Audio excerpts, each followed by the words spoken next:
In this video, I'll be overhauling my engine bay once again.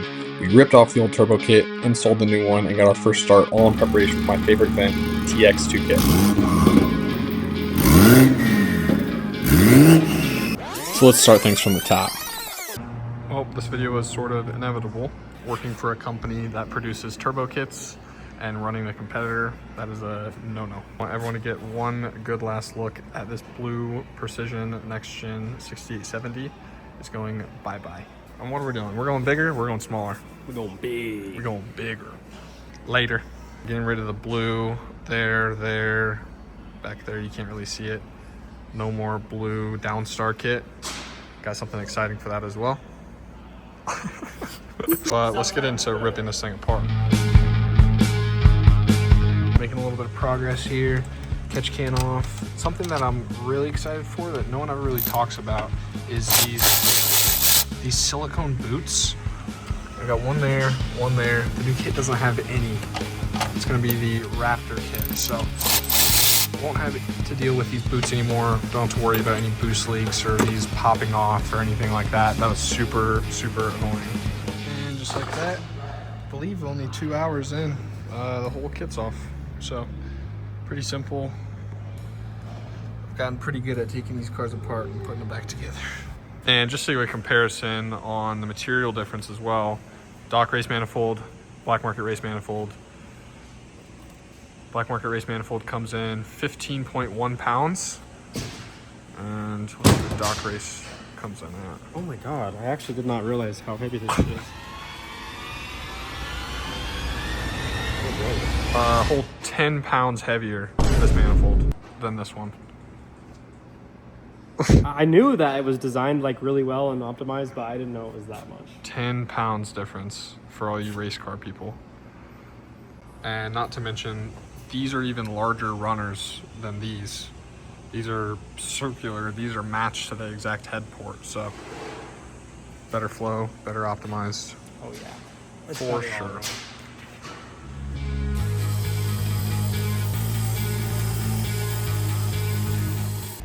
Alrighty, in preparation of the new turbo kit, getting rid of the blue on the fuel rail. Since we already got the powder coat removed off the old turbo with the sandblasting, I'm just going to sand the fuel rail and that down so we can repowder coat them.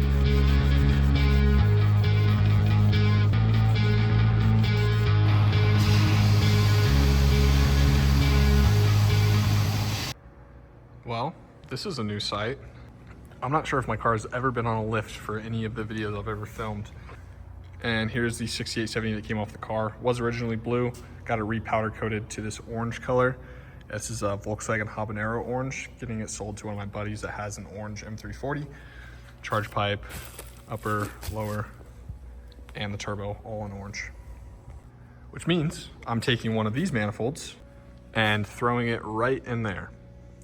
And these manifolds right here are pretty special. So these are the black market race Raptor and Lightning kit manifolds. These are DMLS, direct metal laser sintering, which if you don't know, it's a pretty cool technology that's been getting used more and more in stuff like this. And it's basically a metal 3D printer. So it takes a whole bunch of metal powder. You can do aluminum, titanium, stainless, whatever you want to do.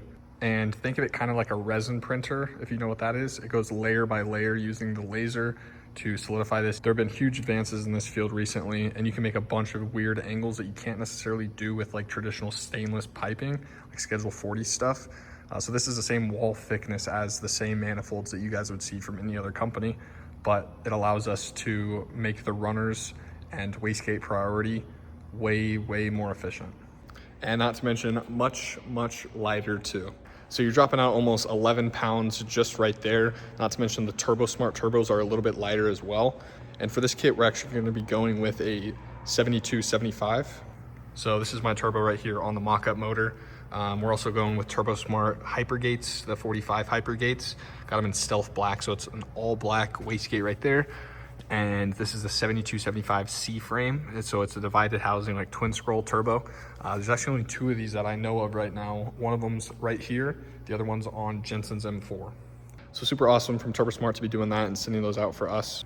For those wondering about the hood exit, I still will be retaining the hood exit on this setup. We're not sure if we're going to reuse this titanium pipe, just depending on where it fits up. It will need a new flange right there. This is a precision one, so either we'll be doing a new flange on the titanium piece, or we're going to be remaking it out of stainless. Let's kind of hop straight right into it. This rail right here needs to be torqued down. I need to take the studs off here, and let's just drop that manifold in with the wastegates on. And I got the manifold all cleaned up with some lacquer thinner. Time to put on the wastegates. These will be included in your boxes. Do not throw them away. These are not flanges, these are fire lock rings. These seal up the wastegate, and you take the thinner edge, it'll go in like that to there, and then you take the entire wastegate and clamp it in like that. And while I'm working on this, Jensen is working on fabbing up the charge pipe here on our mock motor. So it'll kind of go something like that with one of those HD clamps in the middle. Perfect, brother. And before I forget, we're going to be adding a green wastegate spring to the 14 PSI that's already in there. Just drops right down the middle. And you can close that wastegate right back up. That'll be a 21 PSI spring pressure instead of just the 14. Now you're doing the... Dude, I have to make you look normal. Right. I'm holding the phone over my head right now. All right, show them your setup. My setup? Yeah, we're doing third person here. GTA 5? POV filming. Okay. All right. So hooking up a boost line to the bottom of the wastegate with our air pump here, only set at 20 PSI.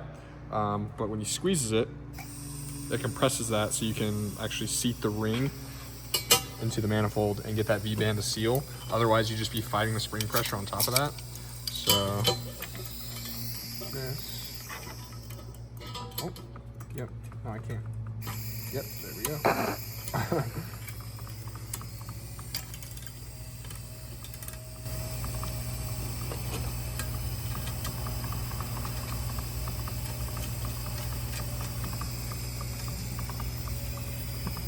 Beautiful. You ready, set? Make sure if you do this, you put a regulator on it. Yeah. Or you'll blow up your diaphragm. Only set it to 20 PSI, but we're gonna do the same on the other one now, and then I'm not gonna show you guys all the plumbing for all this stuff. I already have a video on that, but we're just doing this temporarily until I can build AN lines for it. So, got the manifold all prepped now. Got a fresh exhaust manifold gasket here. Gonna pull off, throw it on the car, and then get this manifold on, and take BMW writing on the outside. Throw it on in.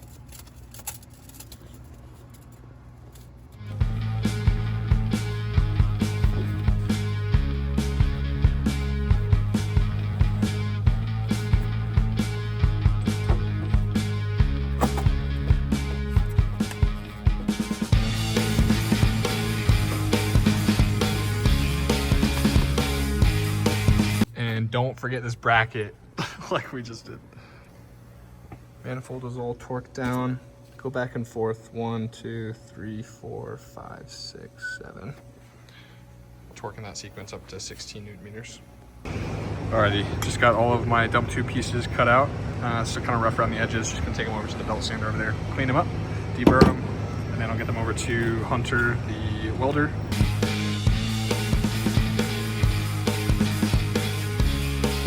Got 2 bodies, water, faucet, dripping on my body.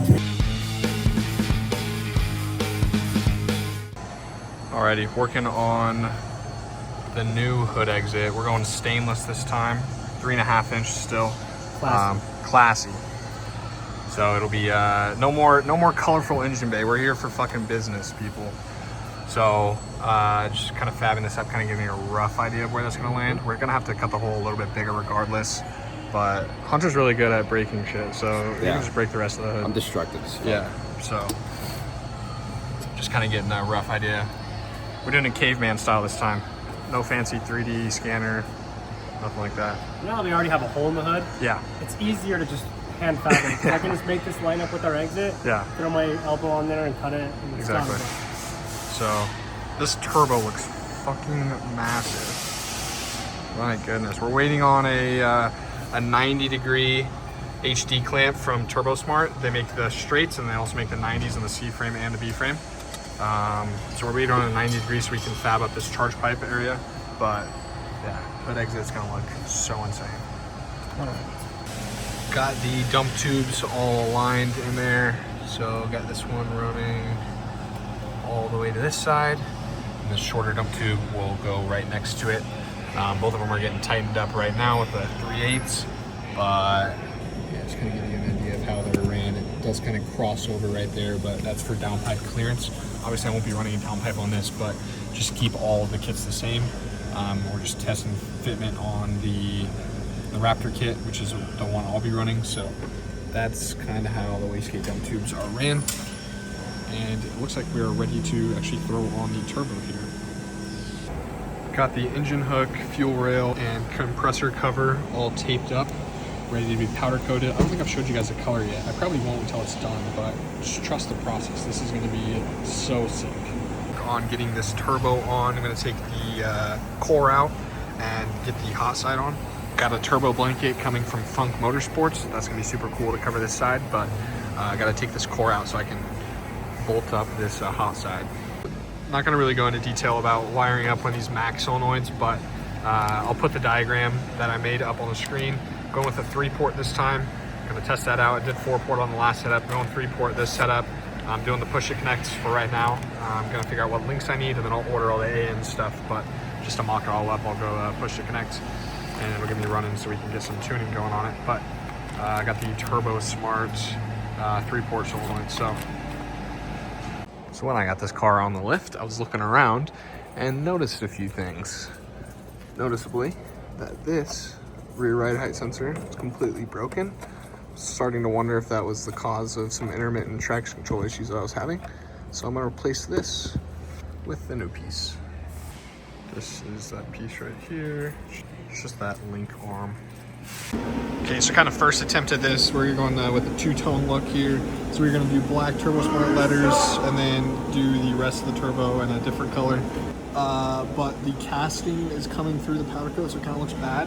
We're gonna redo it here just because we weren't able to get like a full coverage. I think we can give it a better shot than this, but that's kind of the first attempt. Keep you guys posted.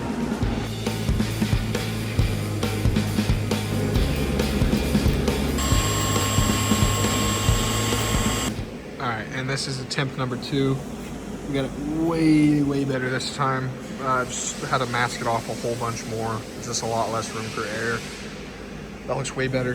In the morning, because it's kind of late right now, in the morning we'll do the other color. You guys will see exactly what that is.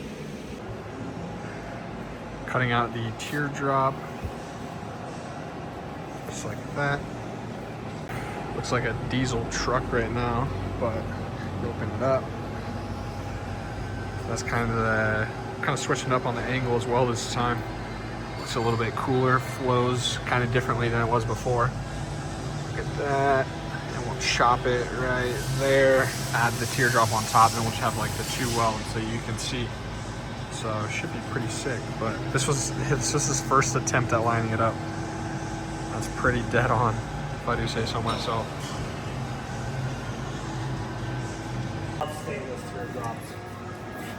First rough cut. Oh yeah. I'll clean her up.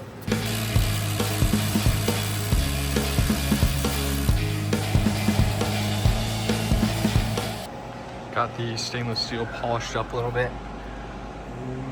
Still gotta weld it. Gotta line it up a little bit differently, but that's kind of what it'll look like. A little bit lower than this. We're flush with the hood though. And the stainless looks so sick.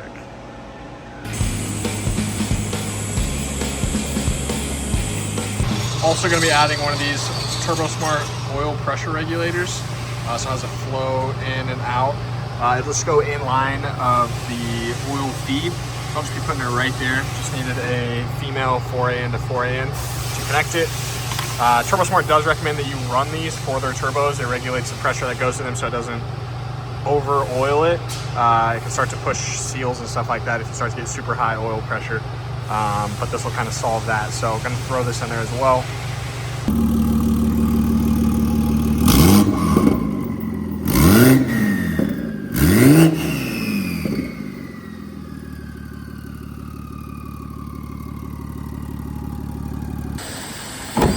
drilling more holes in my hood.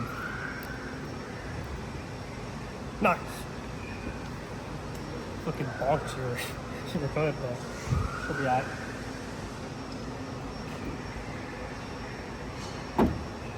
And I realized while editing this video, I never really went over kind of everything else that went into it. So this is the color of the turbo we decided to go with. Went for a paint match look there. I ended up going with the raw billet catch can. This is a V2 catch can. Little sneak peek for those that watch till the end. This is a V2 black market race catch can. Has a dipstick, has different radium fittings, a little bit designed differently. Internal baffling's completely different, much better. So this will be released here soon. Doing a bunch of R&D on it. So, but anyways, paint match charge pipe, paint match turbo. Got that HD clamps on both ends there. No more silicone hoses, or rather boots. Paint match fuel rail, billet oil cap, and the rest kind of stay the same. This is very rough plumbing on the 3-port max solenoid. I have everything to do the hard lines on it as well as AN, so I'm gonna mess with that. Funk Motorsports blanket came in, looking super good. The hood exits coloring up nicely. Overall, super happy with it. Also, check out the Black Market Race hardware kit. We have these on the site right now for G80 and lights and Supras. DM us if you have a car that's not on that list and we can make something work for you. Those are just the ones that we have available right now. But billet washers, stainless steel hardware. It looks super good. You guys like a step back on the engine bay.